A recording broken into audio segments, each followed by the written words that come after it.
जिलाध्यक्ष श्री रेणु तोमर जी हमारे बीच में आई है, हम इनका बहुत स्वागत करते हैं। हमारी अध्यक्षा साहिबा, जो बढ़ोत की जिनकी बड़ी जिम्मेदारी आपके कंधों पे है, आपको भी कहूँगा तो कोई भी कार्यकर्ता ये ना सोचे कि मैं पुराना हूँ इसलिए मेरा कोई हक और अधिकार बन रहा है। हम जितना काम करेंगे, जितनी मेहनत करेंगे, उतना ही हम आगे बढ़ पाएंगे। जो चौधरी चरण सिंह जी का गवर्नेंस रहा, जो उनके काम करने के तरीके रहे, कुछ तो खूबियां थी कि अभी तक लोगों ने उनको मन में दिल में बैठा रखा है।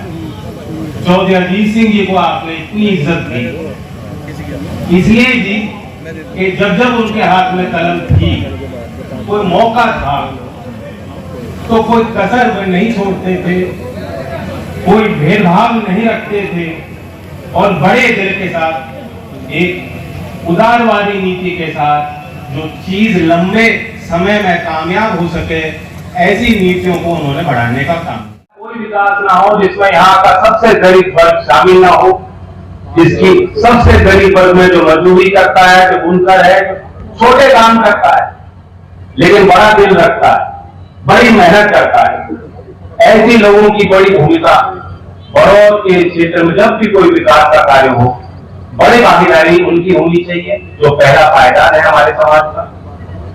और बाकी मैं इतना ही कहूंगा कि यहाँ जो समस्या है साफ सफाई की, बुनियादी व्यवस्थाओं की, सुनियोजित विकास की, कर्मचारियों की, क्योंकि अब ये एक ट्रेंड बन गया है कि वित्तीय स्थितियां हमारे सुधार की तरफ हैं।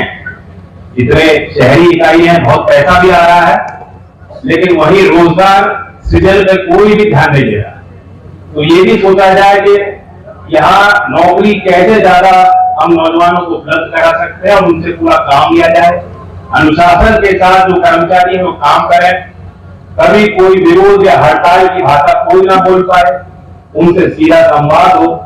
ये प्रयास सबसे उच्चतम स्तर पर जो बैठा हमारी जो चेयरपर्सन है, जो उनकी टीम है, जो हमारे कार्यकर्ता है, ये इनकी विशेष जिम्मेदारी रहेगी। मैं चुनाव से संबंधित और कोई बात नहीं कहूंगा, मैं बधाई देता हूँ, बहुत मेहनत आपकी रही है, आगे हमको और मेहनत करनी है। मैं बहुत भारी मन से आपके बीच यहाँ आया हूँ। समरसता अभियान के तहत हमने कई गांव प्रोग्राम आज के लिए लगा रखे हैं और उसकी मूल भावना को आप समझते हैं। आज की आवश्यकता भी है, जब समाज में बंटवारे बुलंद हो रहे हैं और भाईचारे को और न्याय को पसंद करने वाले लोगों के हौसले पस्त हो रहे हैं, उन लोगों के बीच जाकर जहां हमारी नींव है, जो चाहते हैं तरक्की की भाषा बोली जाए, जो चाहते हैं राजनीतिक गलियारों में जमीन के मुद्दों पे विचार हो, ऐसे लोग, बहुत लोग गांव में बसते हैं, उनके बीच जा जाकर प्रेरित करने की कोशिश है, पहल है। जात पात से ऊपर उठकर, धर्म के मतभेदों से ऊपर उठकर मूल मानवता की बात, कैसे हम विकास करें, कैसे जो बागपत की पहचान पूर्व में रही उस पहचान को आगे बढ़ाएं, अपने संगठन को मजबूत करें। इन आपने अपने खून का सामाजिक उठना बैठना, बेटी, सारे रिश्ते और नाते भी लोगों को गिनाए हैं। आज नौबत यह है कि बड़ी एक संघर्ष वहां आमने सामने का हो गया पुलिस और किसानों के बीच, और किसानों की कोई गलत मांग नहीं थी। कहीं टकराव होता है तो सबसे पहले भारत का कोई नुमाइंदा जाता है, वो कहता है कि वासुदेव कुटुंबकम, वो ये कहता है कि बातचीत से हल निकालें। विदेशों में हिदायत दे रहे हैं कि बातचीत से हल निकालें।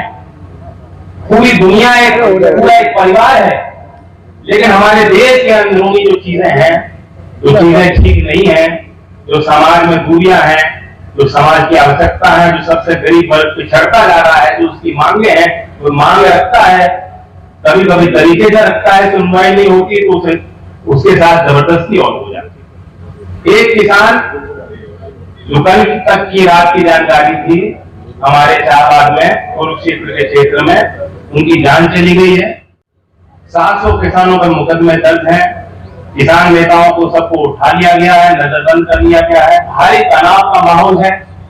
मैं इस मंच के माध्यम से सभी किसानों भाइयों से हरियाणा में अपील करता हूं, धैर्य का परिचय लें, कोई ऐसा काम न करें जिससे जनहानि हो। मैं सरकार से भी पूरी पुरजोर मांग उठाता हूं कि किसान कहीं भी गलत नहीं है।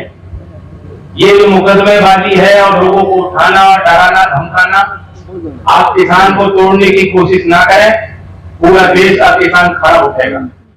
सूर्यमुखी की उस फसल में देश के 5 राज्य हैं जो 75% टोटल उत्पाद का जिनकी भागीदारी 5 राज्यों की है, उसमें हरियाणा बढ़ावा देना। वहां सूर्यमुखी की बड़ी फसल है, मार्केट में मूल्य 4000 का है। केंद्र सरकार ने न्यूनतम समर्थन मूल्य घोषित किया 6400 रुपए का है, मामूली अंतर नहीं है। उनको 2/3 दाम मिल रहा है जो उनका हक बनता है, अधिकार बनता है। मई में राज्य सरकार ने जब इन्होंने विरोध शुरू किया, ये भावांतर भरपाई योजना तो हरियाणा की सरकार की योजना, उसके अंतर्गत सूर्यमुखी को ला दिया। इससे पहले 21 फसलें और थी, तो 22वीं फसल है ये सूर्यमुखी। लेकिन किसान वहां कह रहे हैं कि सरकार हमें 1000 रुपए दे रही है, 1000 रुपए विशेष प्रोत्साहन के नाम पे दे रही है, जो हमें अस्वीकार है। सरकार ने अगर समर्थन मूल्य घोषित किया है और ऐसी फसलें जिसकी आवश्यकता भारत सरकार को है, सरकार खरीदती क्यों नहीं? ये किसानों की मांग थी। पहले भी वाजिब बात है, किसानों के संगठनों ने, किसान के प्रतिनिधियों ने वहां शासन को, प्रशासन को बात बताई। जब सुनवाई नहीं हुई तो सड़क पे आए। तो मैं उम्मीद करता हूं कि हम सब लोग वहां की गतिविधियों पर नजर रखेंगे। लोकदल की तरफ से, आपके दल की तरफ से एक प्रतिनिधिमंडल, जिसमें हमारे जनपद के मौजूदा छपरौली के विधायक अजय जी और हमारे पूर्व विधायक अजय जी और प्रसन्न चौधरी शामली के 3 विधायकों को मैंने बातचीत की है। और आज ही अभी यहीं से वो निकलेंगे, उस परिवार से मिलने का प्रयास करेंगे जहाँ क्षति हुई, किसानों के साथ बातचीत करेंगे और हल निकालने के रास्ते क्या जो कुछ भी हो सकते हैं, एक प्रतिवेदन, एक रिपोर्ट बनाकर मुझे सौंपेंगे, आगे की हम कार्रवाई करेंगे।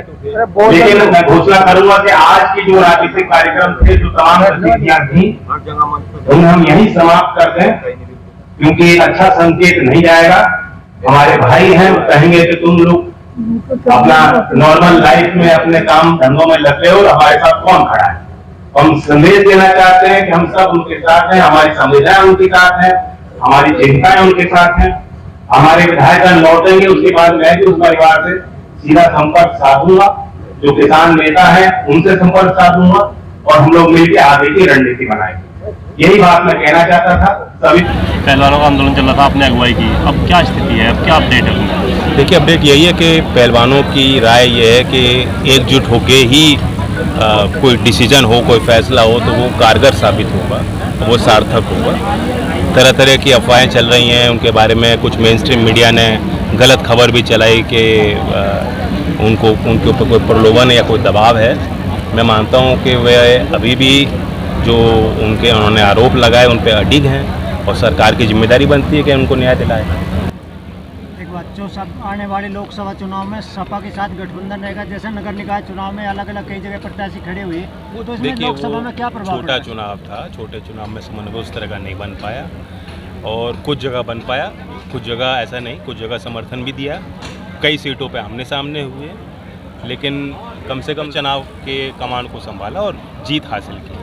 साहब, हरियाणा में पहली बार धमाकेदार एंट्री हुई है, ये माना जा रहा है कि लोकसभा चुनाव में क्या पार्टी अपने? नहीं, मैं किसी चुनावी उससे हरियाणा नहीं गया हूँ। मैं भाईचारे में गया हूँ और एक मुद्दे पे गया हूँ जो लगातार जनता के बीच एक चिंताएं हैं, लोगों के मन में पूरे देश की भावनाएं पहलवानों के साथ हैं, तो उसको व्यक्त करने वहाँ गया। इसका ये अर्थ ना निकला जाए कि मैं लोकदल के ही उस झंडे को लेकर हरियाणा जा रहा हूँ। समरस अभियान आप चला रहे हैं, धर्मांतरण, कुछ चीज़ें पार्टी और व्यक्ति से बहुत बड़ी होती है। समरस अभियान आप चला रहे हैं, धर्मांतरण ज़्यादा मुद्दे हावी हैं, क्या क्या आप कहेंगे जनता से? संवैधानिक तौर पे जिस भी धर्म को आप मानते हैं, नहीं मानते हैं, आप पालन करते हैं, कितना करते हैं, ये आज़ादी हर नागरिक को है, तो उसमें दखलंदाजी के लिए कोई नए कानून की आवश्यकता नहीं है।